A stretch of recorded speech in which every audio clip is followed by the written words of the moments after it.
അമ്മേ പരിശുദ്ധ അമ്മേ, അമ്മേ പരിശുദ്ധമേ, ദൈവമാതാവേ, കൃപാസനത്തിലൂടെ ഞങ്ങൾക്കും ഞങ്ങളുടെ ദേശത്തിനും അമ്മ മധ്യസ്ഥം തേടി തന്ന എല്ലാ അനുഗ്രഹങ്ങൾക്കും കൃപകൾക്കും ഞങ്ങളിപ്പോൾ ഹൃദയം നിറഞ്ഞ നന്ദി പറയുന്നു. അമ്മേ പരിശുദ്ധമ്മേ, ദൈവമാതാവേ, 2004 ഡിസംബർ 7 ഉച്ചകഴിഞ്ഞ് 2:30 കൃപാസനത്തിൽ സംഭവിച്ച അമ്മയുടെ പ്രത്യക്ഷപ്പെടലിനെ കുറിച്ച് തിരുസഭയ്ക്ക് സമർപ്പിച്ചിരിക്കുന്ന പഠനരേഖകളുടെ മേൽ സഭാത്മകമായ പഠനം ആരംഭിക്കുവാൻ ഞങ്ങൾ പ്രാർത്ഥിക്കുന്നു.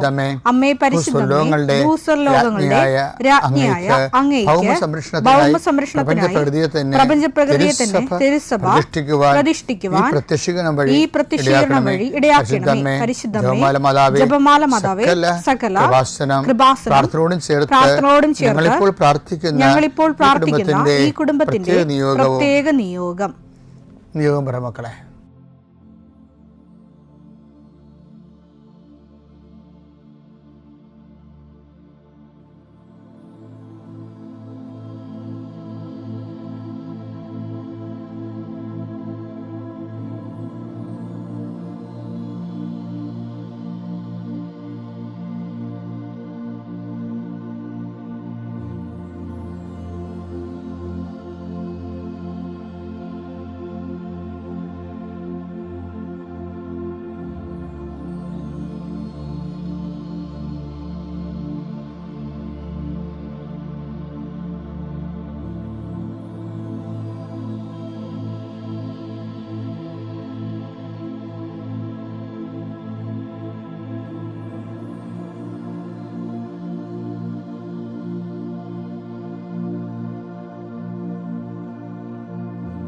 അമ്മയുടെ പ്രത്യക്ഷീകരണത്തിന്റെ ഈ അനുഗ്രഹവേളയിൽ ഞങ്ങൾക്ക് സാധിച്ചു തരുവാൻ കനിയണമേ. ആമേൻ. വിശ്വാസ പ്രമാണം. സർവശക്തനായ പിതാവും ആകാശത്തിന്റെയും ഭൂമിയുടെയും സൃഷ്ടാവുമായ ദൈവത്തിൽ ഞാൻ വിശ്വസിക്കുന്നു. അവിടുത്തെ ഏകപുത്രനും ഞങ്ങളുടെ കർത്താവുമായ ഈശോമിശിഹായിലും ഞാൻ വിശ്വസിക്കുന്നു. ഈ പുത്രൻ പരിശുദ്ധാത്മാവിനാൽ ഗർഭസ്ഥനായി കന്യകാമറിയത്തിൽ നിന്ന് പിറന്ന് പൊന്തിയോസ് പീലാത്തോസിന്റെ കാലത്ത് പീഡകൾ സഹിച്ച് കുരിശിൽ തറയ്ക്കപ്പെട്ട് മരിച്ച് അടക്കപ്പെട്ട് പാതാളങ്ങളിൽ ഇറങ്ങി മരിച്ചവരുടെ ഇടയിൽ നിന്ന് 3-ാം നാൾ ഉയർത്ത് സ്വർഗത്തിലേക്ക് എഴുന്നള്ളി സർവശക്തിയുള്ള പിതാവായ ദൈവത്തിന്റെ വലതുഭാഗത്തിരിക്കുന്നു. അവിടെ നിന്ന് ജീവിക്കുന്നവരെയും മരിച്ചവരെയും വിധിക്കുവാൻ വരുമെന്നും ഞാൻ വിശ്വസിക്കുന്നു. പരിശുദ്ധാത്മാവിലും ഞാൻ വിശ്വസിക്കുന്നു. വിശുദ്ധ കത്തോലിക്കാ സഭയിലും പുണ്യവാന്മാരുടെ ഐക്യത്തിലും പാപങ്ങളുടെ മോചനത്തിലും ശരീരത്തിന്റെ ഉയർപ്പിലും നിത്യമായ ജീവിതത്തിലും ഞാൻ വിശ്വസിക്കുന്നു. ആമേൻ. സ്വർഗ്ഗസ്ഥനായ ഞങ്ങളുടെ പിതാവേ, അങ്ങയുടെ നാമം പൂജിതമാകണമേ. അങ്ങയുടെ രാജ്യം വരണമേ. അങ്ങയുടെ തിരുമനസ് സ്വർഗത്തിലെ പോലെ ഭൂമിയിലും ആകണമേ. അന്നു വേണ്ടുന്ന ആഹാരം ഇന്ന് ഞങ്ങൾക്ക് തരണമേ. ഞങ്ങളോട് തെറ്റ് ചെയ്യുന്നവരോട് ഞങ്ങൾ ക്ഷമിക്കുന്നത് പോലെ ഞങ്ങളുടെ തെറ്റുകൾ ഞങ്ങളോടും ക്ഷമിക്കണമേ. ഞങ്ങളെ പ്രലോഭനത്തിൽ ഉൾപ്പെടുത്തരുതേ, തിന്മയിൽ ഞങ്ങൾ രക്ഷിക്കണമേ. ആമേൻ. നന്മ നിറഞ്ഞ മറിയമേ, സ്വസ്തി. കർത്താവ് അങ്ങയുടെ കൂടെ സ്ത്രീകളിൽ അങ്ങ് അനുഗ്രഹിക്കപ്പെട്ടവളാകുന്നു. അങ്ങയുടെ ഉദരത്തിൻ ഫലമായി ഈശോ അനുഗ്രഹിക്കപ്പെട്ടവനാകുന്നു. പരിശുദ്ധ മറിയമേ, തമ്പുരാന്റെ അമ്മേ, പാപികളായ ഞങ്ങൾക്ക് വേണ്ടി ഇപ്പോഴും ഞങ്ങളുടെ മരണസമയത്തും തമ്പുരാനോട് അപേക്ഷിക്കണമേ. ആമേൻ. കർത്താവേ, നിന്റെ ഉന്നതമായ നാമത്തിന് സ്തോത്രം ചെയ്യും. കർത്താവേ, നിന്റെ വിശുദ്ധ പൗരോഹിത്യത്തെ മഹത്വപ്പെടുത്തണമേ. കർത്താവെ, സഭയിലുള്ള സാന്നിധ്യം പ്രകടമാക്കണമേ. 40 വർഷം ഞാൻ അർപ്പിച്ച കൃപാന്റെ യുഗതിയാൽ കൃപാസ്ഥാനത്താറെ ജീവനോടെ പ്രത്യക്ഷപ്പെട്ട മാതാവിൻ്റെ മാധ്യസ്ഥ രോഗികൾ, പീഡിതരെ, മാനസിക സംഘർഷം അനുഭവിക്കുന്നവരെ, ഡിപ്രഷൻ അനുഭവിക്കുന്നവരെ, മരുന്ന് കഴിച്ചിട്ട് ഉറക്കം മൂടുകയും ശരീരം തൂക്കം വെക്കുകയും ചെയ്യുന്നതല്ലാതെ പ്രത്യേകിച്ച് പ്രയോജനമൊന്നും ഇല്ലാതെ ഡിപ്രഷൻ കൊണ്ട് വേദനിച്ച് ജീവിക്കുന്ന ആൾക്കാരെ കർത്താവേ, നീ അവരെ തൊടണമെന്ന് പ്രാർത്ഥിക്കുന്നു.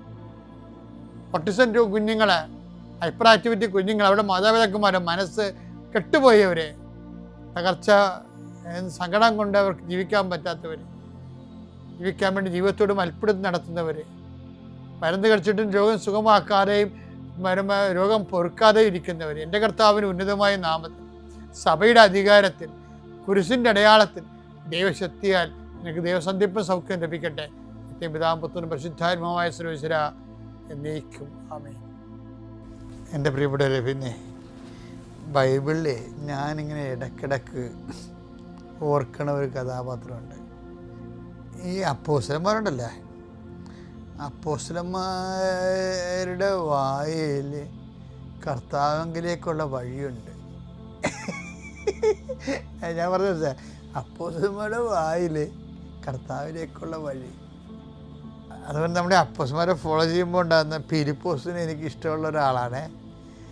ഞാൻ എപ്പോഴും ഓർക്കും ഈ അപ്പോസ്തലന്മാരുടെ കാര്യങ്ങളൊക്കെ ഒത്തിരി നടന്നിട്ടുണ്ടാവുകയും പക്ഷേ ഇത് നിർഭാഗ്യവശാൽ റെക്കോർഡായിട്ടില്ല. ഫിലിപ്പോസിൻ്റെ കാര്യം കുറേ ഡയലോഗ് റെക്കോർഡായി. അതായത് ഫിലിപ്പോസിനോട് കർത്താവ് ഇങ്ങനെ കുറേ സൈദ്ധാന്തികളൊക്കെ സംസാരിക്കുവേ. ഇത് ഫിലിപ്പോസിനോട് കർത്താവ് എല്ലാവരും കൂടി പറയണതാണ്. യോഹന്നാൻ സുവിശേഷം 14:7. നിങ്ങൾ എന്നെ അറിഞ്ഞിരുന്നുവെങ്കിൽ എൻ്റെ പിതാവിനെയും അറിയുമായിരുന്നു. ഇപ്പോൾ മുതൽ നിങ്ങൾ അവനെ അറിയുന്നു. നിങ്ങൾ അവനെ കാണുകയും ചെയ്തിരിക്കുന്നു. ഫിലിപ്പോസ് പറഞ്ഞു. ഫിലിപ്പോസൊക്കെ ഇത് കേട്ടോണ്ടിരിക്കണില്ല. അപ്പോൾ ഫിലിപ്പോസ് മനസ്സിലായി, നിങ്ങൾ എന്നെ അറിഞ്ഞിരുന്നെങ്കിൽ എൻ്റെ പിതാവിനെ അറിയുമായിരുന്നു പറയണില്ലേ. അപ്പോഴേ ഈശോ 2 കൊല്ലമായി ശുശ്രൂഷ തുടങ്ങിയിട്ട്. ഈ 2 കൊല്ലത്തെ ശുശ്രൂഷ കഴിയുമ്പോൾ ഈ അണ്ണന്മാർക്ക് ഈശോനും അറിയാൻ പാടില്ല, പിതാവിനും അറിയാൻ പാടില്ല. ആ രീതി എത്തി. അതാണ് ഈശോ പറയണത്, നിങ്ങൾ എന്നെ അറിഞ്ഞിരുന്നെങ്കിൽ എൻ്റെ പിതാവിനെയും അറിയുമായിരുന്നു. ബൈബിൾ വളരെ രസമായിട്ട് എഴുതിയിരിക്കുന്നതേ ഉള്ളൂ. സംഭവം കോമഡിയാണ്. കാര്യം ഈ അണ്ണന്മാർക്ക് 2 പേരും അറിയാൻ പാടില്ല. അപ്പോൾ ഫിലിപ്പോസ് പക്ഷേ സംഗതി നമുക്കൊരു താങ്ങാണല്ല ഇതെന്ന് മനസ്സിലാക്കിയപ്പോൾ ഫിലിപ്പോസ് പറഞ്ഞു, കർത്താവേ ഞങ്ങൾക്ക് വേറെ ഒന്നും പറയാനില്ല, പിതാവെ ഞങ്ങൾക്ക് കാണിച്ചു തരണം, ഞങ്ങൾക്ക് അത് മാത്രം മതി എന്ന് പറയും. അങ്ങനെയുള്ള നിഷ്കളങ്കത കൊണ്ട് അത് പറയണതാണ്. പക്ഷെ അദ്ദേഹത്തിൻ്റെ ആ ഒരു പിതാവിനെ കാണിച്ചു തരിക എന്ന് പറയുമ്പോൾ, അതായത് ഇത് സ്റ്റീഫനാണല്ലേ പിതാവിനെ കണ്ടത്, ഓർക്കണ്ടല്ല. ഫിലിപ്പോസ് എന്താ ഈശോ പറഞ്ഞത്, ഞങ്ങൾക്ക് പിതാവിനെ കാണിച്ചു തരണം, ഞങ്ങൾക്കത് മാത്രം മതി. ആരാണ് ആദ്യം പിതാവ്? ഇവരുടെ കൂട്ടത്തിൽ, മനുഷ്യന്മാരുടെ കൂട്ടത്തിൽ പിതാവിനെ ആദ്യം കണ്ടത് ആരാണ്? സ്റ്റീഫനാണ് അല്ലേ, എസ്തഫാനോസ്. അപ്പോസ്തല പ്രവർത്തനങ്ങൾ 7:55. എന്നാൽ അവൻ പരിശുദ്ധാത്മാവിനാൽ നിറഞ്ഞ് സ്വർഗത്തിലേക്ക് നോക്കി ദൈവത്തിന്റെ മഹത്വം ദർശിച്ചു. ദൈവത്തിന്റെ വലതുഭാഗത്ത് യേശു നിൽക്കുന്നതും കണ്ടു. പിതാവിന്റെ വലതുഭാഗത്ത് യേശു നിൽക്കുന്നത് കണ്ടു. അപ്പോൾ ആദ്യം കണ്ടത് സ്റ്റീഫനാണ് ശരിക്കും പറഞ്ഞാൽ. അപ്പോൾ എന്താ വിഷയം എന്ന് പറയുന്നത്, ഇതൊരു നിത്യതയിലേക്ക് സ്വർഗത്തിൻ്റെ കവാടം തുറന്നിരിക്കണ കാണുകയാണ്. അപ്പം ഫിലിപ്പോസ് പറഞ്ഞെന്താ, ഞങ്ങൾക്ക് സ്വർഗം കാണിച്ചു തന്നാൽ മതി എന്ന് പറഞ്ഞ് നിർത്താമായിരുന്നു. പക്ഷെ ഫിലിപ്പോസ് നിർത്തണില്ല, ഞങ്ങൾക്ക് അത് മാത്രം മതി എന്ന് പറയും. ക്രിസ്തുവിനോട് പറയാവുന്ന ഏറ്റവും വലിയൊരു പ്രാർത്ഥനയാണത്. വേറെ എന്ത് കാര്യവും ആരോടും നമുക്ക് പറയാം, പക്ഷെ ക്രിസ്തുവിന് മാത്രം ദൈവം നിശ്ചയിച്ചിരിക്കണ അൾട്ടിമേറ്റ് ജോബ് എന്ന് പറഞ്ഞാൽ എന്താണ്? മനുഷ്യരാശിക്ക് പിതാവിനെ കാണിച്ചു കൊടുക്കുക, സ്വർഗം കാണിച്ചു കൊടുക്കുക. അത് ഫിലിപ്പോസിന് അത് കാരണം ഫിലിപ്പോസിൻ്റെ മൈൻഡ് സെറ്റ് ശരിക്കും മനസ്സിലാക്കിയത് പരിശുദ്ധാത്മാവാണ്.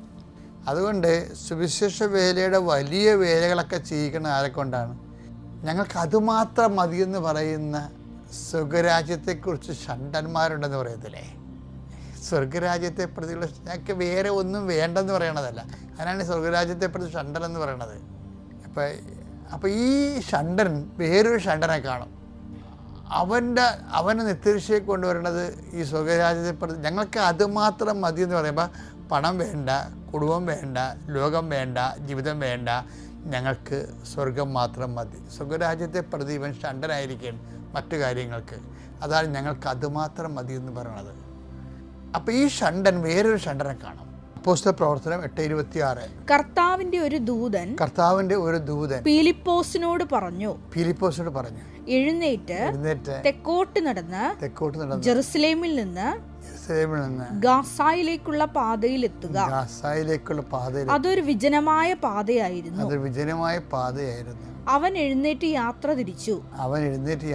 അപ്പോൾ എത്യോപ്യക്കാരനായ ഒരു ഷണ്ടൻ, ഇതാ ഞാൻ പറഞ്ഞു, ഒരു ഷണ്ടൻ. അപ്പൊ സ്വകാര്യ ഷണ്ടനായ എത്യോപ്യ രാജ്ഞിയായ ഫിലിപ്പോസ് എത്യോപ്യ രാജ്ഞിയായ കന്ദാക്കയുടെ ഭണ്ഡാര വിചാരിപ്പുകാരനായ ജെറുസലേമിൽ ഈ ഷണ്ടൻ ജെറുസലേമിൽ ആരാധിക്കാൻ പോയിട്ട് തിരിച്ചു വരികയായിരുന്നു. രഥത്തിലിരുന്ന് അവൻ യേശയ്യായുടെ പ്രവചനം വായിച്ചുകൊണ്ടിരുന്നു. ആത്മാവ് ഫിലിപ്പോസിനോട് പറഞ്ഞു, ആ രഥത്തെ സമീപിച്ച് അതിനോട് ചേർന്ന് നടക്കുക. അതായത് എന്താ വിഷയം വെച്ചാൽ, ഈ എത്യോപ്യ രാജ്ഞിയുടെ ഫൈനാൻസ് മിനിസ്റ്ററാണ് ഇയാളെ ഷണ്ടർ എന്ന് പ്രത്യേകം പറയുന്നുണ്ട്. അതായത് ഷണ്ടർ എന്ന് പറയുന്നത് അന്ന് ഇത് വിഷയം എന്ന് വെച്ചാൽ, അന്ന് ഫൈനാൻസ് മിനിസ്റ്ററായ ഒരാളെടുത്തു കഴിഞ്ഞാൽ അയാളുടെ പ്രശ്നങ്ങൾ അന്നത്തെ രാജാക്കന്മാരും രാജ്ഞിമാരും ആരാണ് അധികാരത്തിലുള്ളവർ അവർ ഛേദിച്ച് കളയും. കാര്യം അവർക്ക് മക്കളുണ്ടാകാൻ പാടില്ല. മക്കളുണ്ടായാൽ അവർ ഫൈനാൻസിൽ കൈയിട്ട് വരും. അതാണ് പ്രശ്നം. അതുകൊണ്ടാണ് എത്യോപ്യക്കാരൻ ഷണ്ടർ എന്ന് പറയുന്നത്. ഫൈനാൻസ് മിനിസ്റ്റേഴ്സ് എല്ലാം ഈജിപ്തിൽ തുടങ്ങിയ ഒരു പാരമ്പര്യമാണിത്. അതായത് ഫൈനാൻസ് കൈകാര്യം ചെയ്യണമെങ്കിൽ കുടുംബം ഉണ്ടാകാൻ പാടില്ല, അവർക്ക് മക്കളുണ്ടാകാൻ പാടില്ല. അതിനുവേണ്ടി അവരുടെ പ്രശ്നങ്ങൾ അവർ ഛേദിച്ച് കളയും. അപ്പോൾ അതുകൊണ്ട് ഇപ്പം ഫിലിപ്പോസ് ഒരു ഷണ്ടനാണ്. എന്താണെന്ന് വെച്ച് കഴിഞ്ഞാൽ ഫിലിപ്പോസാണ് പറയണത്, ഞങ്ങൾക്ക് പിതാവിനെ കാണിച്ച് തന്നാൽ ഞങ്ങൾക്ക് തന്നാൽ മതി, ഞങ്ങൾക്ക് അത് മാത്രം മതി എന്ന് പറയും, വേറെ ഒന്നും വേണ്ടെന്ന് പറയും. അപ്പോൾ സ്വർഗരാജ്യത്തെ പ്രതിയാണ് അയാൾ യേശുവിനെ അനുഗമിക്കണമെന്ന് വ്യക്തം. അതുകൊണ്ട് ഈശോ ഇതെല്ലാം കൊണ്ട് മനസ്സിൽ വെച്ചുകൊണ്ടാണ് ഈശോ പറയണത്. മനുഷ്യർ 3-4 തരമുണ്ട്.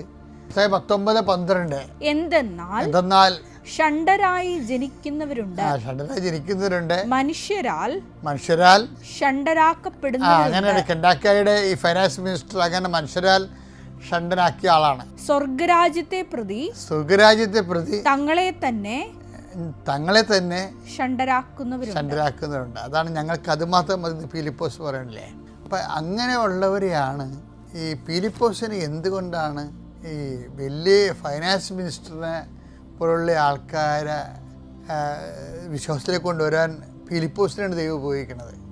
കാര്യം എന്ന് വെച്ച് കഴിഞ്ഞാൽ അതിനൊരു കാരണമുള്ള വെച്ച് കഴിഞ്ഞാൽ, ഈ ഷണ്ടന് ജ്ഞാനസ്ഥാനം കൊടുത്തതിന് ശേഷം പിന്നെ ബൈബിൾ പറയണത് ഫിലിപ്പോസിനെ അവിടെ കണ്ടില്ലെന്നാണ്. അപ്പോസ്തല പ്രവർത്തനം 8:38-39. രഥം നിർത്താൻ അവൻ ആജ്ഞാപിച്ചു. അവർ ഇരുവരും വെള്ളത്തിലിറങ്ങി. ഫിലിപ്പോസ് ഷണ്ടന് സ്നാനം നൽകി. അവർ വെള്ളത്തിൽ നിന്ന് കയറിയപ്പോൾ കർത്താവിന്റെ ആത്മാവ് ഫിലിപ്പോസിനെ സമ്മോഹിച്ചു കൊണ്ടുപോയി. ഷണ്ടൻ അവനെ പിന്നീട് കണ്ടില്ല. സന്തോഷഭരിതനായി അവൻ യാത്ര തുടർന്നു. എന്ത് വിഷയം വെച്ച് കഴിഞ്ഞാൽ, അതാണ് ഫിലിപ്പോസ് എന്നെ കർത്താവ് എടുത്ത് മാറ്റുന്നത് അവിടുന്ന്.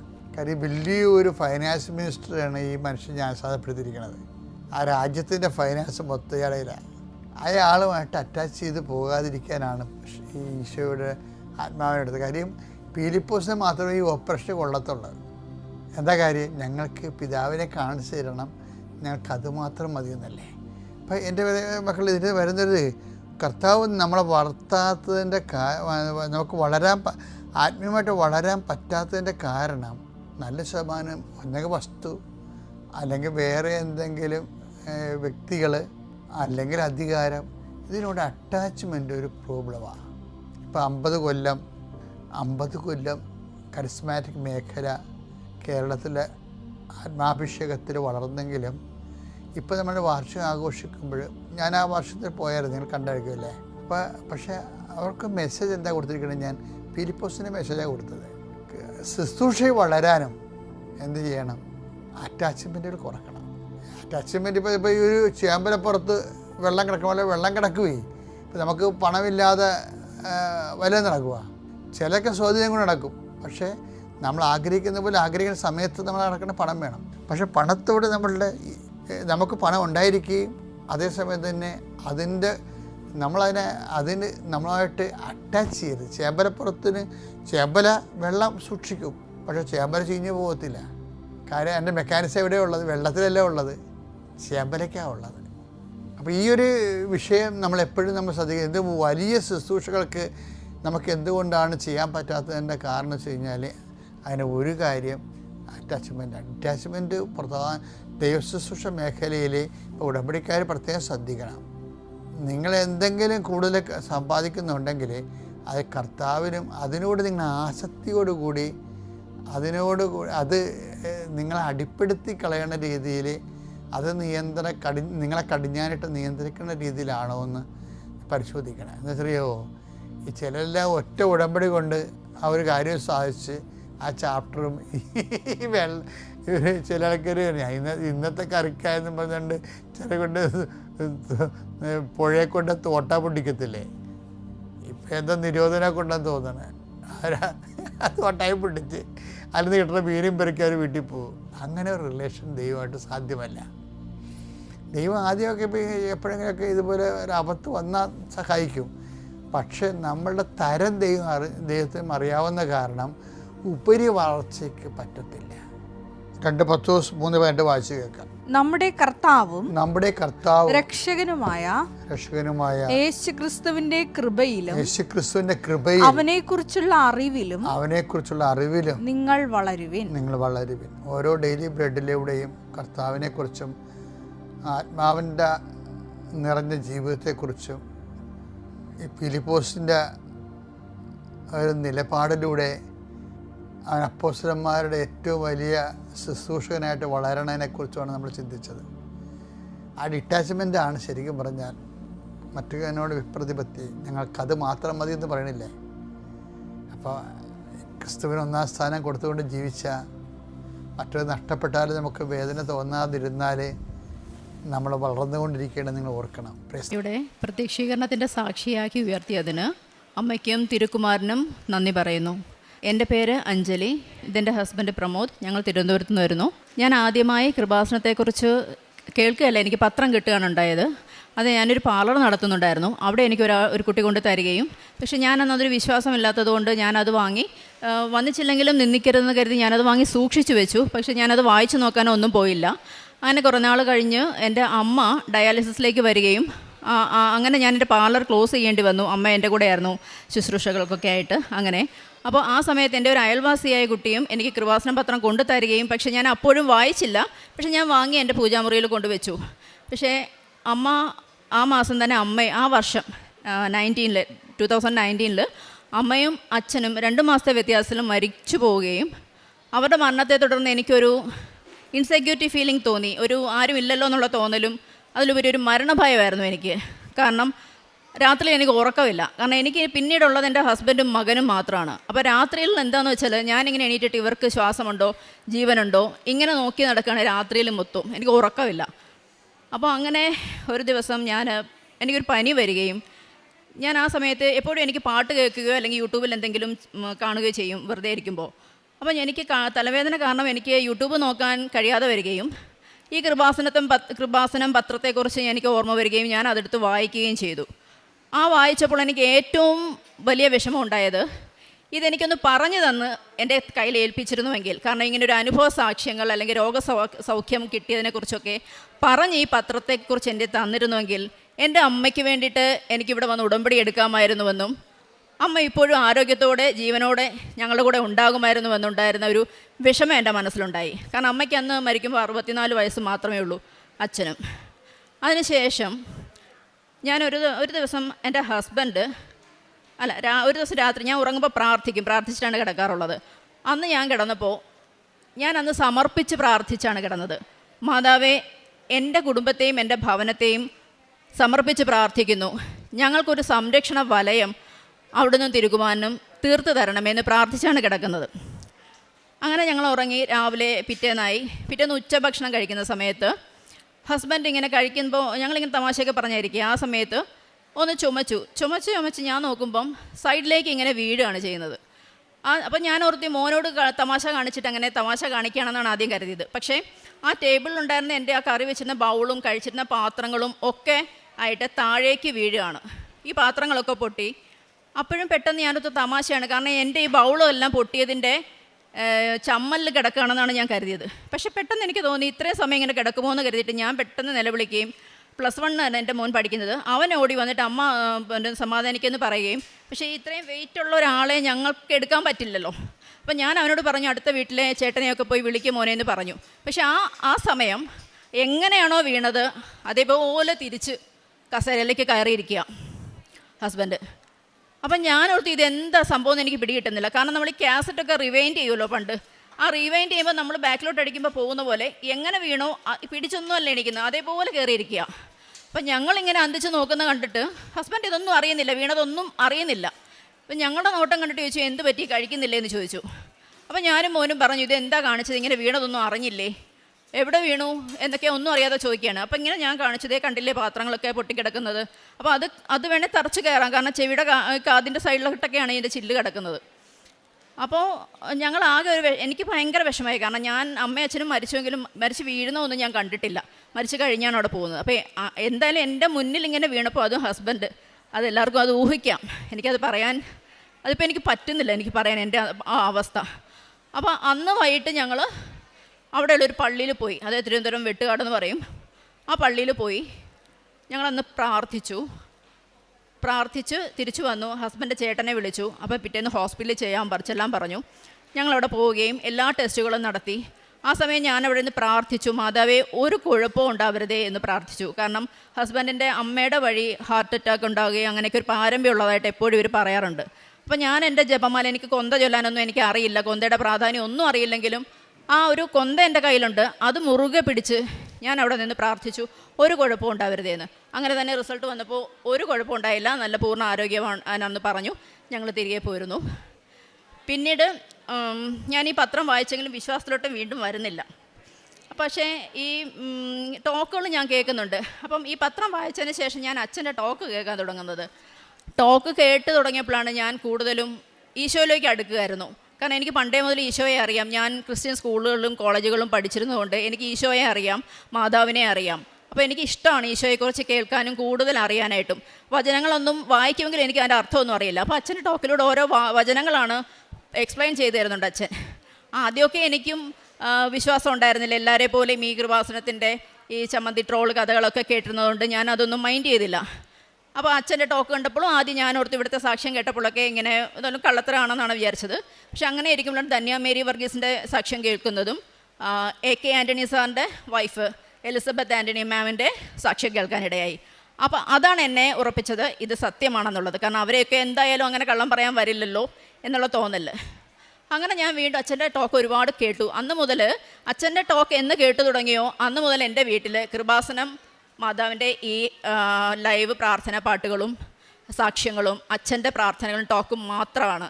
അപ്പം ഞാൻ അച്ഛനെ ഒരുപാട് തെറ്റിദ്ധരിച്ചു, ഇത് ഇത്തരം കള്ളത്തരാണല്ലോ എന്നൊക്കെ. പക്ഷെ അങ്ങനെ എനിക്ക് തോന്നാനുണ്ടായൊരു കാരണം, അച്ഛൻ എവിടെ നിന്ന് പറയുമ്പോൾ നമുക്ക് ഇത്ര ഭാഗമേ അച്ഛനെ കാണാൻ പറ്റുള്ളൂ. അപ്പം അച്ഛനിങ്ങനെ ഒരു തുള്ളിയാണ് നിന്നിങ്ങനെ ഞാൻ നോക്കുമ്പോൾ പറയുന്നത്. അപ്പം ഞാൻ ഓർക്കും ഈ ദൈവവചനമൊക്കെ ഞാനത് പറഞ്ഞില്ല, പക്ഷെ അതെനിക്ക് പറയാൻ വന്നു. ഈ ദൈവവചനം ഇത്ര സീരിയസ് ആയിട്ടല്ലല്ലോ പറയുന്നത് എനിക്ക് തോന്നി എന്ന് പറഞ്ഞു. പക്ഷേ ഞാൻ ടോക്ക് കണ്ടിന്യൂ കേട്ടോണ്ടിരിക്കുകയാണ്. അപ്പോൾ ഞാൻ കുറച്ച് കഴിഞ്ഞപ്പോൾ ആലോചിച്ചു, ദൈവമേ ഞാനും കിച്ചണിൽ നിൽക്കുമ്പോൾ ഇങ്ങനെയാണല്ലോ, കാല് വേദനിച്ചിട്ട് ഞാനും ഇങ്ങനെ തുള്ളാറുണ്ടല്ലോ എന്ന്.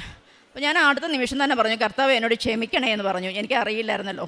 അതിനുശേഷമാണ് ഈ പത്രം കൊണ്ടുവന്ന കുട്ടി എന്നോട് പറഞ്ഞു അച്ഛന് ഇങ്ങനെ ഒരു കിഡ്നിയുടെ അസുഖം ഉണ്ടെന്നും ഉള്ളതൊക്കെ. അത് കേട്ട് അന്ന് ഞാൻ അച്ഛന് വേണ്ടി പ്രാർത്ഥിക്കാൻ തുടങ്ങി. അതങ്ങനെ പിന്നെ ഇത് കണ്ടിന്യൂ ചെയ്തു. അപ്പോൾ അങ്ങനെ ഞാൻ ഹസ്ബൻഡിനോട് പറഞ്ഞു എനിക്ക് ഉടമ്പടി എടുക്കണമെന്ന് പറഞ്ഞു. പോകാമെന്ന് പറഞ്ഞു. എവിടെയും എനിക്ക് കൊണ്ടുപോകും, എല്ലാ അമ്പലങ്ങളിലാണെങ്കിലും പള്ളികൾ. ഞാനൊരു ഹിന്ദുവാണ്, അതേ പറയാൻ വിട്ടുപോയി. അപ്പോൾ എവിടെ വേണേലും എന്നെ കൊണ്ടുപോകും, എല്ലാം വാങ്ങിത്തരികയും പ്രയറിന് കൂടുകയും ഒക്കെ ചെയ്യും. അപ്പോൾ ഞാൻ പറഞ്ഞറിഞ്ഞ് എൻ്റെ ബ്രദറാണ് ആദ്യം വന്ന് ഉടമ്പടി എടുത്തു. അതിനുശേഷം എൻ്റെ പെൻഡിങ് നിൽക്കുക, എന്നെ കൊണ്ടുപോകാമെന്ന് പറയുന്നല്ലാതെ കൊണ്ടുപോകുന്നില്ല. അപ്പോൾ ഒരു ദിവസം ഹസ്ബൻഡ് കുറച്ച് ഫ്രണ്ട്സിനും എറണാകുളത്ത് കോർട്ടിൽ വരേണ്ട കാര്യം ഉണ്ടായിരുന്നു. ഹസ്ബൻഡ് അഡ്വക്കേറ്റാണ്. അപ്പം അതിൻ്റെ ആവശ്യമായിട്ട് കോർട്ടിൽ വന്നു. തിരിച്ചു വരുന്ന വഴി ഞാനീ പറഞ്ഞത് കേട്ടിട്ട് ഹസ്ബൻഡ് പറഞ്ഞു ഇങ്ങനെ ഒരു മാതാവുണ്ട്, നമുക്കിവിടെ കയറി പ്രാർത്ഥിച്ചിട്ട് പോകാം എന്ന് പറഞ്ഞ് അവരെല്ലാവരും കൂടി ഇവിടെ വൈകുന്നേരം വന്ന് തിരി കത്തിച്ച് പ്രാർത്ഥിക്കുകയും പിറ്റേന്ന് നാട്ടിൽ കൊട്ടാരക്കരയിൽ ഈ ഫ്രണ്ടിനൊരു കേസുണ്ടായിരുന്നു. ആ കേസിന് അവരവിടെ പോകുമ്പോൾ അദ്ദേഹത്തിനെതിരെ കേസ് കൊടുത്ത ആൾ വന്നിട്ട് പറയാണ് ഞാൻ ഈ കേസ് പിൻവലിക്കുകയാണെന്ന്, ഈ കേസ് വേണ്ടാന്ന്. അപ്പോൾ അവർക്കും ഭയങ്കര വിശ്വാസമായി. അപ്പോൾ എന്നെ വിളിച്ചിട്ട് പറഞ്ഞു മാതാവ് കൊള്ളാലോ, പ്രാർത്ഥിക്കണം കേട്ടോ, ഞാനും പ്രാർത്ഥിക്കുന്നുണ്ടെന്നൊക്കെ പറഞ്ഞ് അങ്ങനെ പോയി. അങ്ങനെ ഞാൻ പറഞ്ഞിട്ട് എന്നെ ഉടമ്പടി എടുക്കാൻ കൊണ്ടുവന്നു. അങ്ങനെ ഞാൻ ആദ്യമായിട്ട് ഉടമ്പടി എടുത്തു. ആദ്യത്തെ പ്രാവശ്യം പത്രം കൊടുക്കുന്നത് ഒരു വലിയ ബുദ്ധിമുട്ടായിരുന്നു, ഒരു പേടിയായിരുന്നു. ചമ്മലല്ല, എനിക്ക് പേടിയായിരുന്നു. ആരെങ്കിലും എന്തെങ്കിലും പറയുമോ, അല്ലെങ്കിൽ മുഖത്തടിച്ച് പറയുന്ന പോലെയൊക്കെ പറയുമോ എന്നുള്ള പേടി. പക്ഷേ എന്നാലും ഞാനത് കൊടുത്തു. രണ്ടാമത്തെ തവണ പുതുക്കി. അപ്പോഴാണ് അച്ഛൻ്റെ ടോക്കിലൂടെ പത്രം കൊടുക്കുന്നതിൻ്റെ പ്രാധാന്യം അച്ഛൻ പറഞ്ഞു തന്നത്. അപ്പോൾ അത് ഞാൻ സീരിയസ് ആയിട്ട് എടുത്തു. സാക്ഷ്യങ്ങളിലും കേട്ട് പത്രങ്ങളെല്ലാം ഞാൻ അപ്പം തന്നെ കൊടുത്തു തീർത്തു. പക്ഷേ ഹസ്ബൻഡിന് ഭയങ്കര എതിരായിരുന്നു പത്രം കൊടുക്കുന്നതിൽ. പത്രം കൊടുക്കേണ്ട കാര്യമില്ല, അതൊരു പരസ്യം പോലല്ലേ, നമുക്ക് പ്രാർത്ഥിക്കുകയും കാരുണ്യ പ്രവൃത്തി ചെയ്യാം. ഫുഡ് കൊടുക്കും, വസ്ത്രം വാങ്ങിക്കാൻ പൈസ കൊടുക്കും, അങ്ങനെയൊക്കെ ചെയ്യും. അതൊക്കെ ഞങ്ങൾ 2 ആഴ്ച കൂടുമ്പോഴൊക്കെ ഫുഡ് കൊടുക്കും. വീട്ടിൽ തന്നെ ഞാൻ ഉണ്ടാക്കിയാണ് കൊണ്ടു കൊടുക്കാറുള്ളത്. അതൊക്കെ ചെയ്യും. പക്ഷേ ഈ പത്രത്തോട് ഭയങ്കര എതിരായിരുന്നു. പക്ഷേ എന്നിരുന്നാലും ഞാൻ ഈ പ്രെയർ പ്രിൻ്റ് എടുത്ത് പത്രത്തോട് കൂടി ചേർത്താണ് ഞാൻ എല്ലാവർക്കും കൊടുക്കുന്നത്. അത് ഹസ്ബൻഡ് തന്നെ പ്രിൻ്റ് എടുത്ത് എനിക്ക് സോർട്ട് ചെയ്ത് തരും, എല്ലാം അടുക്കി സോർട്ട് ചെയ്ത് തരും. ഞാൻ എല്ലാവർക്കും കൊടുക്കും. അപ്പം ഞാൻ കൂടുതലും കുട്ടികൾക്കാണ് കൊടുക്കുന്നത്. കാരണം എൻ്റെ ഒരു കരിയർ എനിക്ക് ആഗ്രഹിച്ച പോലെ വരാൻ പറ്റിയില്ല. അപ്പോൾ ഞാൻ ആഗ്രഹിച്ചു, ഇങ്ങനൊരു മാതാവ് ഉണ്ടായിരുന്നെങ്കിൽ ഞാൻ ആഗ്രഹിച്ച പോലെ എത്താൻ പറ്റുമായിരുന്നല്ലോ. അതുകൊണ്ട് എനിക്ക് കൂടുതലും പഠിക്കുന്ന കുട്ടികൾക്കാണ് കൊടുക്കാൻ ഇഷ്ടം. എല്ലാവർക്കും കൊടുക്കും, എന്നാലും കുട്ടികൾക്കാണ് ഞാൻ കൂടുതൽ കൊടുക്കുന്നത്. പിന്നീടുണ്ടായ അനുഭവം, ഫ്രണ്ടിൻ്റെ കാര്യം ഒരു അടയാളമായിരുന്നു. അത് ഹസ്ബൻഡിൻ്റെ മനസ്സിലത് പതിഞ്ഞ് കിടന്നിരുന്നു. അത് കഴിഞ്ഞിട്ട് ഞങ്ങൾ മൂന്നാമതേ എനിക്ക് പുതുക്കണമെന്ന്. പക്ഷേ അച്ഛൻ്റെ ടോക്കിൽ പിന്നീടുണ്ടായത്, എനിക്ക് മാതാവാണെന്ന് ഇവിടെ അറിയില്ലായിരുന്നു. ഈ ഉടമ്പടി കേട്ടതിന് ശേഷമാണ് ഇവിടെ മാതാവാണെന്ന് എനിക്കറിയാവുന്നത്. അതും നെഞ്ചിൽ ഘടികാരമേറ്റിയ മാതാവാണെന്നുള്ളത് ഞാനിവിടെ സ്റ്റോക്ക് കേട്ടപ്പോഴാണ് എനിക്ക് മനസ്സിലായത്. അപ്പോൾ എനിക്ക് പിന്നെ ഡൗട്ട്, ഇവിടെ മാതാവാണല്ലോ, ഈശോയെ പ്രാർത്ഥിക്കാമോ എന്നുള്ളതായി. അപ്പോൾ അച്ഛൻ്റെ ടോക്കിലൂടെ തന്നെ ഈശോയെ പ്രാർത്ഥിക്കണം, നിങ്ങൾ മാതാവ് മാധ്യസ്ഥമാണ്, ഈശോയിലേക്കാണ് നിങ്ങളുടെ നിയോഗം എത്തുന്നത്. അങ്ങനെ ഓരോന്നും സ്റ്റെപ്പ് ബൈ സ്റ്റെപ്പായിട്ട് അച്ഛൻ ടോക്കിലൂടെ ഞാൻ പഠിക്കുകയായിരുന്നു. പരിശുദ്ധാത്മാവിനെ പ്രാർത്ഥിക്കാനും പിതാവിനെ പ്രാർത്ഥിക്കാനും പിതാവിൻ്റെ പ്രാധാന്യത്തെക്കുറിച്ചും ഒക്കെ എനിക്ക് അടയാളങ്ങൾ സഹിതം കിട്ടുകയും സംശയങ്ങൾ തീർത്തു തരുന്നത് അച്ഛൻ്റെ ടോക്കിലൂടെയായിരുന്നു. അച്ഛൻ പറഞ്ഞാൽ മാത്രം ഞാനിതിൽ വിശ്വസിക്കൂ എന്ന അവസ്ഥയിലാണ് ഞാൻ. അച്ഛൻ പറഞ്ഞാൽ മാത്രം ഞാൻ വിശ്വസിക്കൂ ഈ ഒരു പ്രാർത്ഥനയിൽ. അച്ഛൻ പറയുന്നത് പോലെ തന്നെ ഞാൻ പാലിച്ചു വരികയാണ്. അങ്ങനെ ഞങ്ങൾ മൂന്നാമത് എനിക്ക് ഉടമ്പടി പുതുക്കാനായിട്ട് ഞാനിവിടെ വന്നു, ഞാനും ബ്രദറും. പക്ഷേ എനിക്ക് അച്ഛനെ കാണണം എന്ന് പറഞ്ഞാൽ വന്നത്. കാരണം എനിക്ക് ഒരുപാട് അടയാളങ്ങളും വചനത്തിലൂടെയും സ്വപ്നത്തിലൂടെയും ഈശോ എന്നോട് സംസാരിക്കുകയാണ്. ഞാൻ കേട്ടിട്ടേ ഉള്ളൂ ബൈബിളിലൂടെ ഈശോ സംസാരിക്കുമെന്ന്. അപ്പം ഞങ്ങളുടെ വീട്ടിൽ കുറച്ച് പ്രോബ്ലംസ് ഉണ്ട്. പക്ഷേ ഇവിടുത്തെ സാക്ഷ്യങ്ങളൊക്കെ കേട്ടിട്ട് ഞങ്ങളുടെ പ്രോബ്ലത്തെ ഒന്നും ഞാൻ പ്രോബ്ലമേ ആക്കുന്നില്ല. കാരണം അത്രയ്ക്കുള്ള വലിയ പ്രോബ്ലം ഇല്ല, നമുക്ക് പരിഹരിക്കാം. അങ്ങനെ ഇരുന്നപ്പോൾ അച്ഛനെ കാണാൻ വന്നു.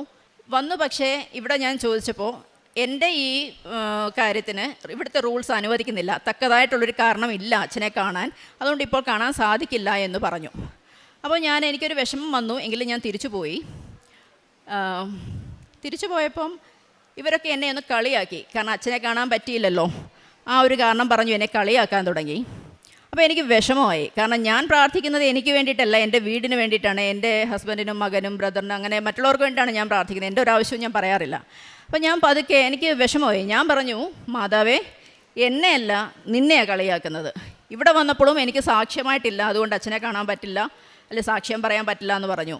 അതുകൊണ്ട് എനിക്ക് തക്കതായ സാക്ഷ്യം തന്ന് നീ എന്നെ തിരിച്ചു കൊണ്ടുപോയിക്കോ, അതുവരെ നിന്നെ ഞാൻ വിളിക്കില്ല എന്ന് പറഞ്ഞു. ഞാൻ പറഞ്ഞത് ഇങ്ങനെയാണ്, എൻ്റെ കൃപാസനം മാതാവേ എന്ന് വിളിക്കണമെങ്കിൽ നീ തന്നെ എനിക്ക് തക്ക സാക്ഷ്യം തന്ന് കൊണ്ടുപോകണമെന്ന് പറഞ്ഞു. അപ്പോൾ ഞാൻ അങ്ങനെ കുറച്ച് നാൾ പ്രാർത്ഥനയിൽ നിന്ന് മാറി നിന്നു. മാതാവിൽ പ്രാർത്ഥിക്കുമെങ്കിലും ഞാൻ കുറച്ച് മാറി നിന്നു. അപ്പോൾ എൻ്റെ അവിടെ ഒരു വീട്ടിൽ കൊച്ചൊരു അൾത്താര പോലെ ഞാൻ സെറ്റ് ചെയ്തിട്ടുണ്ട്. അപ്പോൾ അവിടെ ഞാനിങ്ങനെ നോക്കാതെ മൊത്തം പൊടിയടിച്ചൊക്കെ കിടക്കുകയാണ്. അപ്പോൾ എൻ്റെ മനസ്സിൽ ഭയങ്കര വിഷമമാണ്, ഇങ്ങനെ ക്ലീനായിട്ടൊക്കെ കിടക്കാത്തത് കൊണ്ട് എനിക്ക് ഭയങ്കര വിഷമം. പക്ഷേ ഞാൻ തിരിഞ്ഞു നോക്കുന്നതില്ല. പക്ഷേ അതേ സമയം തന്നെ ഹസ്ബൻഡ് അവിടെ പൂക്കൾ വെച്ച് പ്രാർത്ഥിക്കുകയും താഴെ പൂജാമുറിയിൽ പൂക്കൾ വെച്ച് പ്രാർത്ഥിക്കുകയൊക്കെ ചെയ്യുന്നുണ്ട്. അങ്ങനെ ഇരിക്കെ ഹസ്ബൻഡ് ഒരു ദിവസം ഓഫീസിൽ നിന്ന് വരികയാണ്. അതിന് മുമ്പായിട്ട് ഞാൻ ഇങ്ങനെ പ്രാർത്ഥിച്ചു, മാതാവിനെ നോക്കിയിട്ട് എനിക്ക് ഭയങ്കര വിഷമം. ഡിസംബർ 7 വന്നപ്പോൾ മാതാവിൻ്റെ ദിവസമാണല്ലോ.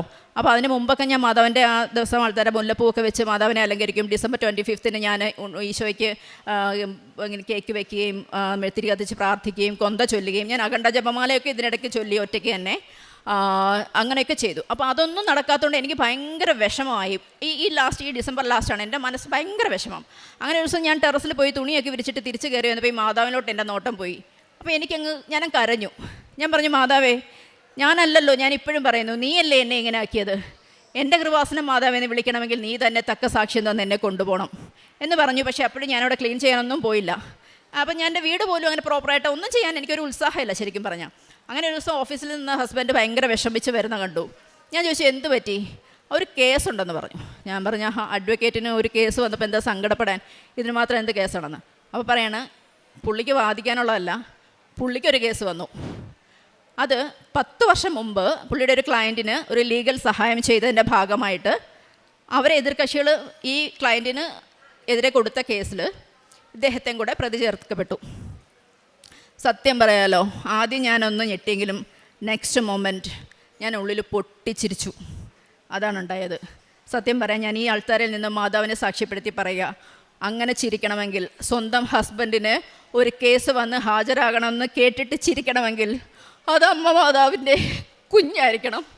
അമ്മ മാതാവിൻ്റെ മകൾക്ക് മാത്രമേ കഴിയുള്ളൂ. ഞാനപ്പോഴും മാതാവിനോട് പ്രാർത്ഥിക്കും, മാതാവേ എൻ്റെ അമ്മ മരിച്ചുപോയി, ഞാൻ ആ വീട്ടിലേക്ക് പോയിട്ടേ ഇല്ല, എന്നെ നോക്കിയിരിക്കാൻ ഒരു അമ്മയില്ല എനിക്ക്, ഇതെൻ്റെ അമ്മ വീടാണ്, എനിക്ക് ഓടി വരാൻ എനിക്കൊരു വീട് വേണം, കൃപാസനം എൻ്റെ അമ്മ വീടാണ്, എൻ്റെ അമ്മ ഞാൻ വരുമ്പോൾ ഇവിടെ എനിക്ക് നോക്കിയിരിക്കാൻ എൻ്റെ അമ്മ ഇവിടെ ഉണ്ടാകണം, അതിനെന്നെ കൊണ്ടുപോകണം, അതിന് അമ്മ എനിക്ക് വഴിയൊരുക്കിയതാണെന്ന് എൻ്റെ മനസ്സിൽ പറഞ്ഞു. എനിക്ക് ചിരി വന്നു. ഞാൻ സമാധാനിപ്പിച്ചു, കാരണം വിഷമിച്ചിരിക്കുന്ന ഒരാളെ കളിയാക്കാൻ പാടില്ലല്ലോ ആ സമയത്ത്. കുറച്ച് കഴിഞ്ഞപ്പോൾ എന്നോട് പറഞ്ഞു, പുള്ളി കുറേ എൻ്റെ ഡീറ്റെയിൽസ് എന്താണെന്ന് അറിയില്ല, ഏത് വഴിക്കാണ് ഈ കേസ് എങ്ങനെ വന്നതെന്നൊന്നും അറിയില്ല. അപ്പോൾ ഒരു ദിവസം എന്നോട് വന്നിട്ട് പറയാണ്, നമുക്ക് മാതാവിൻ്റെ അടുത്ത് പോകണം, ഒരു തിരി കത്തിച്ച് പ്രാർത്ഥിക്കണം. അപ്പോൾ പിന്നെ ഞാനോർത്തു പത്രം കൊടുക്കേണ്ടി വരുമല്ലോ, അത് ഇഷ്ടമില്ലാത്ത ആളാണ്. ഞാൻ പറഞ്ഞു, എന്തെങ്കിലും കാര്യം സാധിക്കാനാണെങ്കിൽ നമുക്ക് ഇവിടെ ഏതെങ്കിലും ഗ്രോട്ടോയിൽ പോയി തിരി കത്തിക്കാം, അല്ല എനിക്ക് നിൻ്റെ മാതാവിൻ്റെ അടുത്ത് തന്നെ പോകണം, നമുക്ക് ഒരുമിച്ച് പോകണം. ഒരിക്കൽ ഞാനിവിടെ വന്ന സമയത്ത് എന്നെ ഹസ്ബൻഡ് കൊണ്ടുവരണമെന്നായിരുന്നു എൻ്റെ ഒരു ആഗ്രഹം. കാരണം അന്ന് ഞാൻ കുറച്ച് മുമ്പ് പറഞ്ഞതിനകത്ത് എനിക്ക് കുറേ അനുഭവങ്ങൾ, അതായത് മാതാവിൻ്റെ പ്രസൻസ് ഉൾപ്പെടെ എന്നിൽ കിട്ടിയ അനുഭവങ്ങളായിരുന്നു. അപ്പം പുറത്തുനിന്ന് കാണുന്ന ഏതൊരാൾക്കും അത് ഭക്തി മൂത്ത് ഭ്രാന്തായതാണെന്ന് മാത്രമേ വിചാരിക്കുകയുള്ളൂ.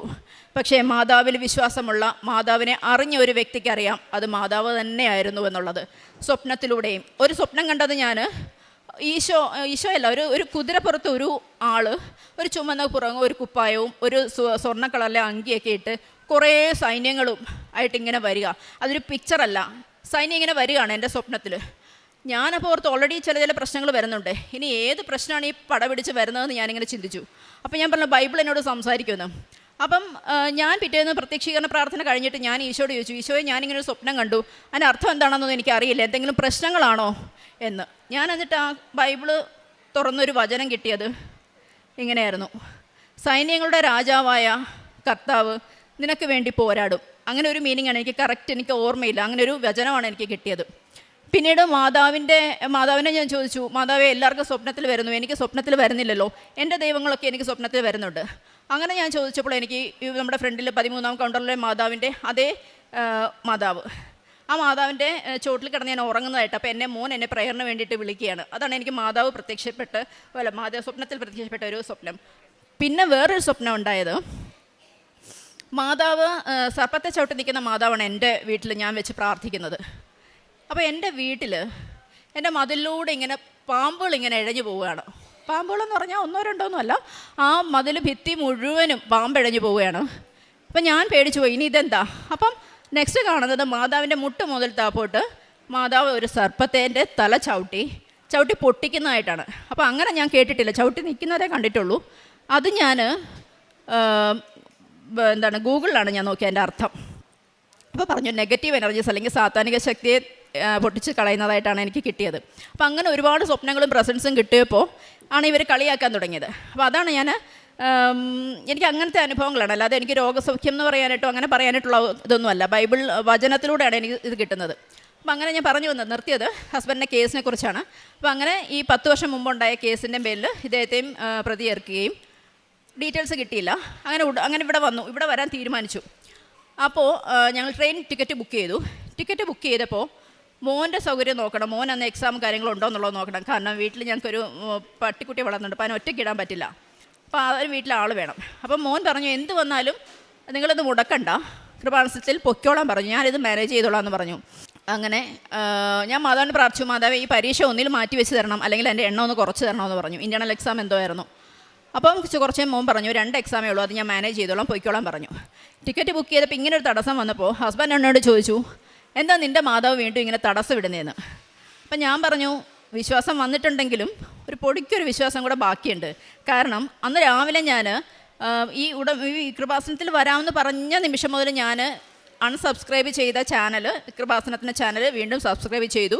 ടോക്സ് കേൾക്കാൻ തുടങ്ങി. അച്ഛന് ടോക്സും പ്രയറും സാക്ഷ്യങ്ങളും ഒക്കെ കേൾക്കാൻ തുടങ്ങി. അപ്പോൾ അന്ന് എനിക്ക് യാദൃശ്ചികമായി പഴയൊരു സാക്ഷ്യമാണ് കേട്ടത്, നമ്മൾ മാനർമത്തെ സ്പീക്കിങ്ങിൻ്റെ പ്രൊഡ്യൂസറിൻ്റെ. അപ്പോൾ ഞാനത് ഫുള്ള് കേട്ടില്ല, അത് കളഞ്ഞു. അപ്പോൾ രാവിലെ ഓഫീസിൽ പോകാൻ ഇദ്ദേഹം റെഡി ആയി നിന്ന സമയത്ത് ഞാൻ പറഞ്ഞു പരിചയമുള്ള ഒരാളുടെ സാക്ഷ്യം കേൾപ്പിച്ച് തരാമെന്ന് പറഞ്ഞിട്ട് ഇതിട്ട് കൊടുത്തു. അപ്പോൾ ഫുള്ള് കേൾക്കട്ടെ എന്ന് എഴുതിയിട്ട് ഞാൻ ഫുള്ള് ഇട്ടപ്പോൾ ആ ആളും ആദ്യം തിരി കത്തിക്കാം പ്രാർത്ഥിക്കുന്ന രീതിയിലായിരുന്നു. അതിൽ നിന്ന് ഉടമ്പടിയിലോട്ട് വന്നതാണ് പറയുന്നത്. അപ്പം ഞാൻ പറഞ്ഞു മാതാവായിട്ട് കേൾപ്പിച്ച് തന്നാണത്, കാരണം തിരി കത്തിക്കുകയല്ല, ഉടമ്പടി എടുക്കണം എന്നാണ് മാതാവ് പറയുന്നതെന്ന് പറഞ്ഞു. ആ നിമിഷം തന്നെ പറഞ്ഞു ഉടമ്പടി എടുക്കാമെന്ന്. ഉടമ്പടി എടുക്കാമെന്ന് പറഞ്ഞ നിമിഷം മാറ്റം വന്നത് എനിക്കാണ്. അതുവരെ മടിച്ചിരുന്ന ഞാൻ, അല്ലെങ്കിൽ ഒരു ഉത്സാഹമില്ലാതിരുന്ന ഞാൻ, എൻ്റെ വീട് ഞാൻ 2 ദിവസം കൊണ്ട് മാതാവിനെ വെൽക്കം ചെയ്യാൻ ഞാൻ തന്നെ അകവും പുറവും എല്ലാം ക്ലീൻ ചെയ്ത്, മാതാവിനെ വെൽക്കം ചെയ്യാൻ ആൾക്കാരെയൊക്കെ ക്ലീൻ ചെയ്ത് എല്ലാം റെഡിയാക്കി പ്രാർത്ഥനയും തുടങ്ങി. അങ്ങനെ ഞങ്ങളിവിടെ വന്നു ഉടമ്പടി എടുക്കാനായിട്ട്. ഹസ്ബൻഡ് ഞങ്ങൾ ടോക്കൺ എടുത്തു. ഹസ്ബൻഡ് ആദ്യത്തെ ഉടമ്പടിയുണ്ട്. 11 മണിക്കത്തെ ക്ലാസ്സിലേക്ക് കയറി പോയപ്പോൾ ഒറ്റയ്ക്ക് കയറി പോയപ്പോൾ എനിക്ക് ഭയങ്കര വിഷമം തോന്നി. ഇങ്ങനെ ഒരു വിഷമത്തിൽ ഒറ്റയ്ക്കാണല്ലോ എന്ന്. ആദ്യമായിട്ടാണ് ഇങ്ങനെയൊക്കെ പോകുന്നത്.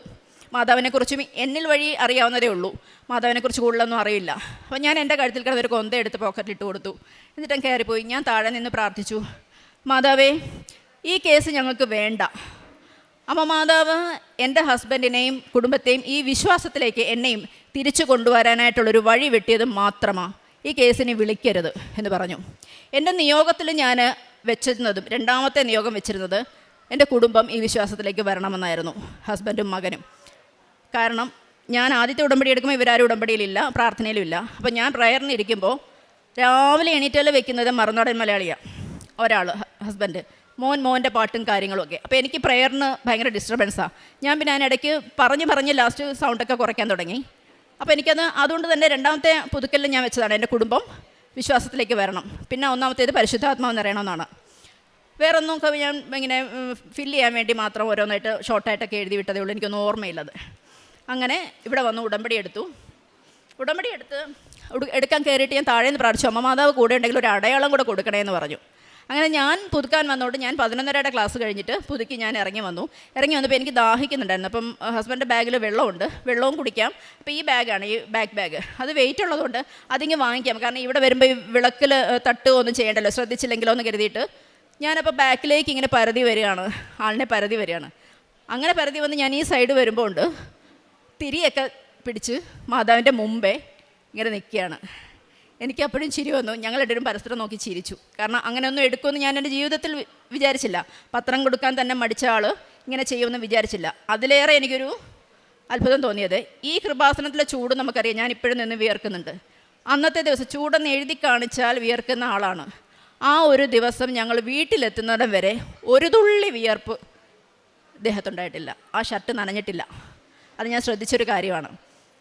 പക്ഷേ ആ വിശ്വാസം അച്ഛൻ പറയുന്നത് പോലെ സമർപ്പിച്ച് വിശ്വസിച്ച് ഉടമ്പടി എടുത്തതിൻ്റെ ഫലമായിട്ട് ഞങ്ങൾ ഇവിടുന്ന് തിരിച്ചു പോയി. ട്രെയിനിൻ്റെ കാര്യത്തിലുണ്ട്. ഞങ്ങൾ 1:30 ട്രെയിൻ തിരിച്ചുള്ളത് ബുക്ക് ചെയ്തായിരുന്നു. ഇവിടെ വന്നപ്പോൾ ഞങ്ങൾ ടൈം ചോദിച്ചപ്പോൾ 2 മണിയാകുമെന്ന് പറഞ്ഞു, ഈ ഉടമ്പടി കഴിഞ്ഞ് ഇതെല്ലാം കഴിയുമ്പോഴേക്കും. അപ്പോൾ ഞാൻ പറഞ്ഞു എന്നാൽ പിന്നെ നമുക്ക് തിരികെ എത്തിച്ചിട്ട് പോകാം, അടുത്ത തവണ വന്ന് ഉടമ്പടി എടുക്കാമെന്ന് കരുതി. അപ്പോൾ പുള്ളി പറഞ്ഞു ഇല്ല, എനിക്ക് ഉടമ്പടി എടുക്കണം.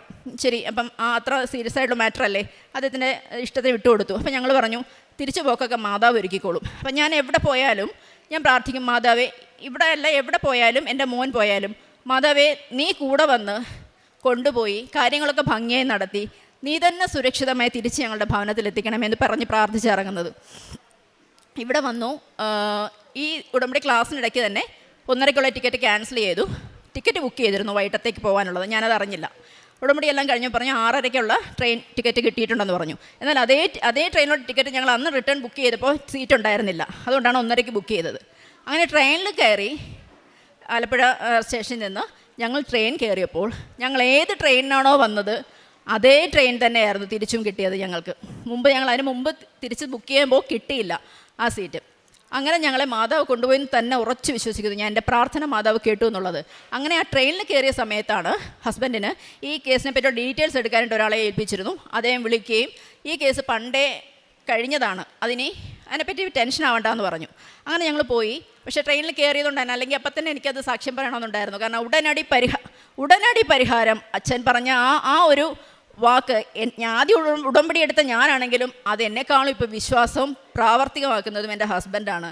അതിൻ്റെ ഫലം തന്നെയാണ് ആ ഉടനടി പരിഹാരം കിട്ടിയത്.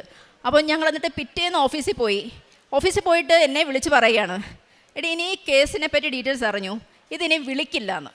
ഞാൻ എന്താണോ ഇവിടെ നിന്ന് പ്രാർത്ഥിച്ചത് മാതാവിനോട്, അത് തന്നെയാണ് ഞാൻ കേൾക്കുന്നത്. ഈ കേസ് ഇനി വിളിക്കില്ല. ആ കേസ് 10 വർഷം മുമ്പ് നടന്ന കേസ് തന്നെ ഇപ്പോൾ വീണ്ടും കൊടുത്തതാണ്. പക്ഷെ അത് 10 വർഷം അന്നത്തെ കേസിൽ തന്നെ കോടതി വിധി വന്നിരുന്നു.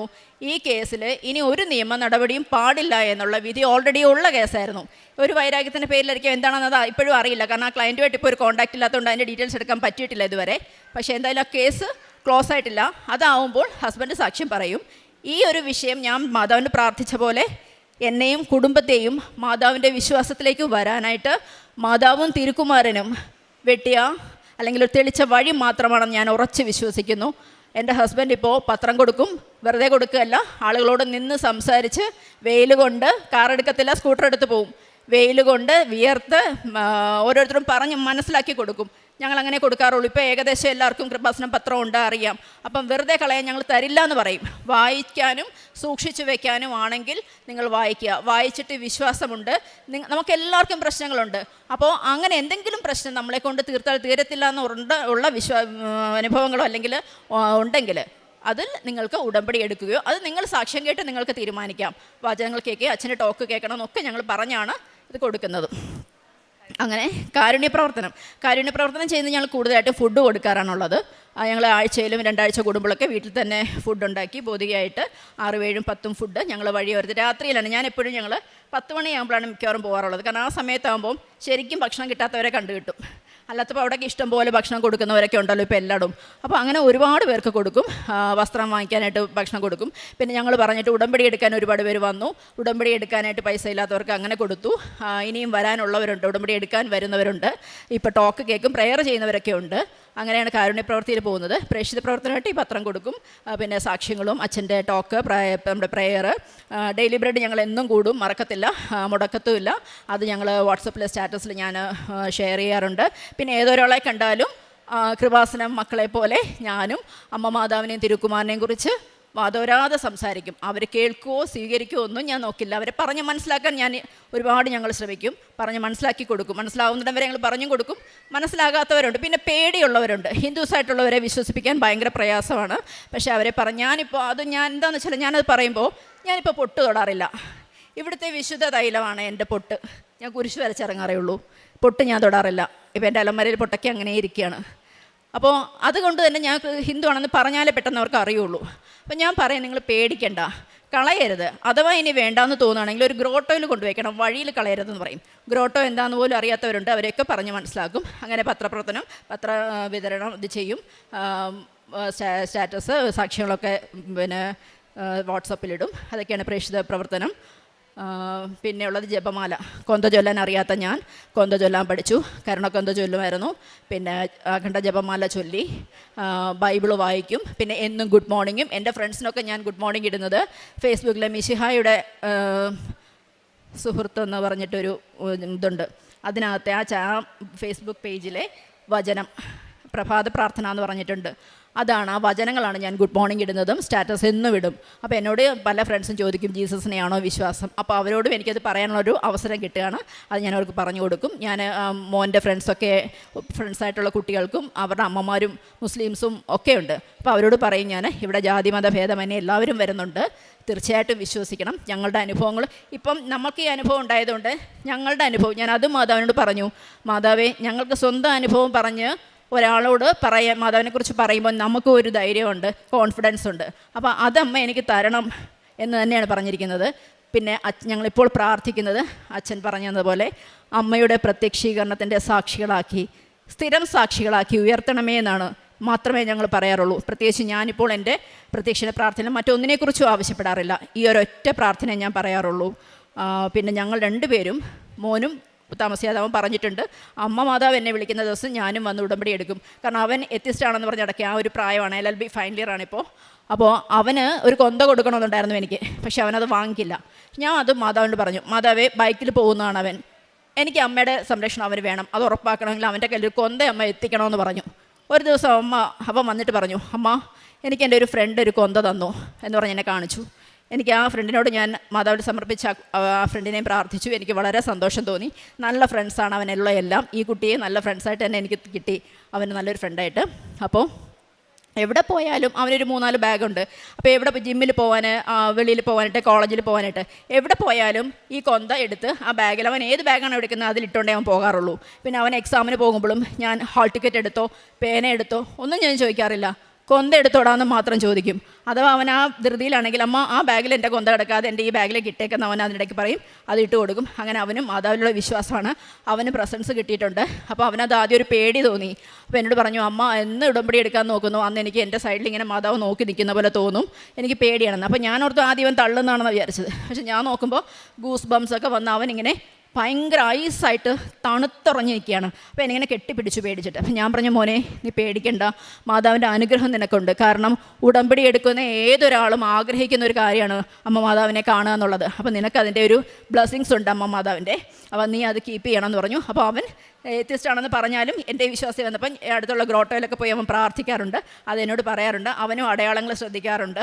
പിന്നെ അവൻ്റെ എക്സാം, അതുപോലെ അവൻ്റെ 10th സമയത്തുള്ള എക്സാം, ആ എക്സാം ഞാൻ ശരിക്കും മാതാവിനോട് പ്രാർത്ഥിച്ച് നേടിയ വിജയമാണ്. അവനങ്ങനെ കുത്തിരുന്ന് പഠിക്കുന്ന അല്ലെങ്കിൽ മെനക്കെട്ട് പഠിക്കുന്ന ഒരാളൊന്നും ആയിരുന്നില്ല.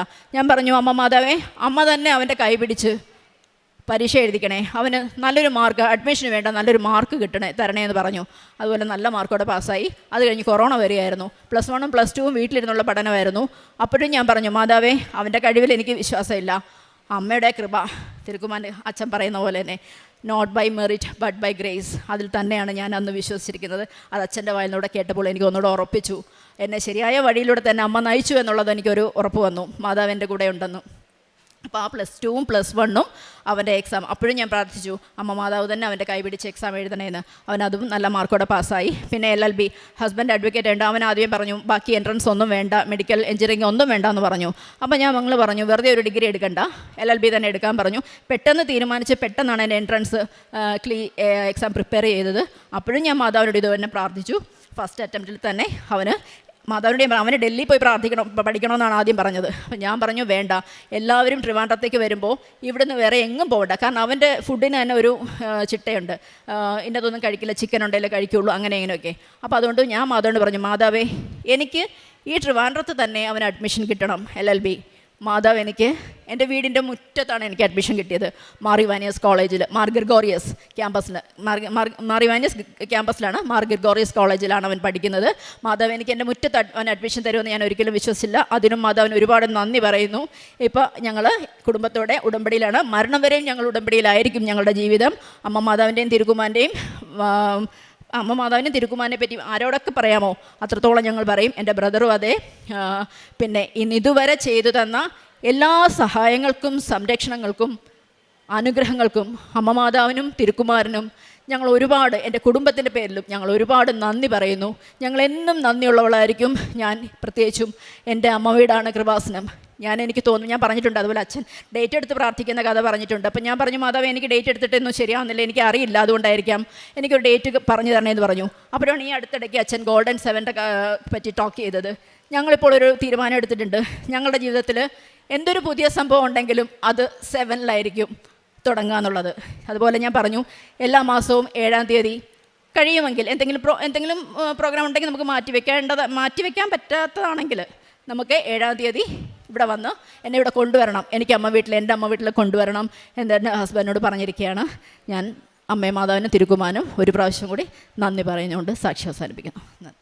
ഈ വഴിയിലൂടെ ഇതിനു മുൻപ് നിങ്ങൾ പോയിട്ടില്ലാത്തതിനാൽ പോകുന്ന വഴി ഞാൻ കാണിച്ചു തരും. ജോഷുവയുടെ പുസ്തകം 3-ാം അധ്യായം 4-ാം വചനമാണ്. നമ്മൾ ഒരിക്കലും നേരത്തെ കണ്ടുപരിചയമില്ലാത്ത ഒരു പുതിയ ജീവിത സാഹചര്യങ്ങളിലൂടെയാണ് നാം ഇപ്പോൾ യാത്ര ചെയ്യുന്നത്. നമ്മുടെ ജീവിതയാത്രയിൽ ജോലിയായാലും വിദ്യാഭ്യാസ കാര്യങ്ങളായാലും രോഗമായാലും എല്ലാം പുതിയ പുതിയ ജീവിത സാഹചര്യങ്ങളിലൂടെ കൂടെയാണ് നാം കടന്നു പോകുന്നത്. മനുഷ്യരാശി ഇതിനു മുൻപ് കാണാത്ത വഴികളിലൂടെയാണ്, നാം കാണാത്ത വഴികളിലൂടെ യാത്ര ചെയ്യുമ്പോൾ ദൈവം മാത്രമാണ് നമ്മുടെ കൂടെയുള്ളത്, നമ്മെ മുന്നോട്ട് നടത്തുന്നത്. നീ അറിയാത്ത വഴിയിലൂടെ, ഒരു പുതിയ വഴിയിലൂടെ ഞാൻ നിന്നെ നടത്തുമെന്നും പറഞ്ഞാൽ നമ്മുടെ ആധ്യാത്മികത ഒരു പുതിയ വഴിയിലൂടെ പോവുകയാണ് എന്നാണ് വചനം പറയുന്നത്. ആധ്യാത്മികതയുടെ ഒരു പുതിയ ഒരു സ്പിരിച്വൽ ലൈഫിലേക്കുള്ള ഒരു ഉണർവിൻ്റെ ഒരു കാലമാണ് നമ്മുടെ ഈ ദിവസങ്ങൾ. അതായത് ഉടമ്പടി ഇന്നിൻ്റെ ആവശ്യങ്ങൾക്കനുസരിച്ച് നമ്മുടെ ആത്മീയതയിൽ കൂടുതൽ നമ്മളെ ശക്തരാക്കുന്ന, നമ്മെ ധൈര്യമാക്കുന്ന ഒരു പദ്ധതിയാണ് ഉടമ്പടി. ദൈവവുമായുള്ള ഒരു വലിയ ബന്ധമാണ്. ഉടമ്പടിയിൽ ദൈവത്തെ മുൻപിലാക്കി നടത്താനുള്ള ഒരു പുതിയ തീരുമാനമാണ്. ആ തീരുമാനത്തിൽ ഉറച്ചു വിശ്വസിച്ച് മുന്നോട്ട് നടത്തിയ ഒരു ദൈവാനുഭവ സാക്ഷ്യമാണ് അഞ്ജലി എന്ന സഹോദരി നമ്മളോട് സാക്ഷ്യപ്പെടുത്തിയത്. ഹസ്ബൻഡിനും മകനുമായിട്ട് പ്രാർത്ഥിക്കുകയാണ്. അവർ ഒന്നിച്ചു ചേർന്ന് പരിശുദ്ധ അമ്മയുടെ ആലയത്തിലെത്താനും ഒന്നിച്ചു നിന്ന് പ്രാർത്ഥിക്കാനുമുള്ള ആഗ്രഹമാണ് ഈശോയും അമ്മയും നടത്തി തന്നത്. ഉടമ്പടിയിൽ ദൈവത്തിലെ മുൻപാക്കി നടക്കാനുള്ള ഈ ആത്മീയ തീരുമാനമാണ് ഈ കുടുംബസഹിതം തീരുമാനിച്ചേക്കുന്നത്. പഴയ നിയമത്തിലെ വാഗ്ദാന പേടകം ദൈവത്തിൻ്റെ സാന്നിധ്യമായിരുന്നു. ഇപ്പോൾ പുതിയ നിയമത്തിൽ ഈശോയുടെയും അമ്മയുടെയും സാന്നിധ്യമാണ് നമ്മുടെ കൂടെയുള്ളത്. അമ്മയുടെയും ഈശോയുടെയും കൂടെയുള്ള ജീവിതയാത്രയിൽ അമ്മയുടെ കരം പിടിച്ച് നമുക്ക് നമ്മുടെ ജീവിതയാത്ര മുന്നോട്ട് പോകാം. ഒരിക്കലും നടക്കാത്ത വഴിയിലൂടെ, ഒരു ആത്മീയ പാതയിലൂടെ ഈശോയുടെയും അമ്മയുടെയും കരങ്ങൾ പിടിച്ചുകൊണ്ട് അമ്മയാണ് നമ്മെ ഈശോയിലേക്ക് നയിക്കുന്നത്. നമ്മുടെ ശ്രേഷ്ഠ ജനതയായ നമ്മൾ, ഉടമ്പടി മക്കളായ നമ്മുടെ കൂടെ ഈശോയുണ്ട്. മനുഷ്യർക്ക് അസാധ്യമായത് ദൈവത്തിന് സാധ്യമെന്നാണ് ലൂക്ക് 18:27 പറയുന്ന. ആ അസാധ്യമായ കാര്യങ്ങൾ സാധിച്ചു തരുന്ന ആ ദൈവത്തിൻ്റെ കരങ്ങളിലേക്ക് നമ്മുടെ ഓരോ കാര്യങ്ങളും സമർപ്പിച്ച് നമ്മുടെ ഉടമ്പടി ജീവിതം കൂടുതൽ തീഷ്ണതയോടെ, ആത്മാർത്ഥതയോടെ, വിശ്വസ്തയോടെ മുന്നോട്ട് നയിക്കട്ടെ എന്ന് പ്രാർത്ഥിക്കാം. അഞ്ജലിക്കും കുടുംബത്തിനും ലഭിച്ച ഈ വലിയ അനുഗ്രഹങ്ങൾ, പ്രത്യേകിച്ചും ഈ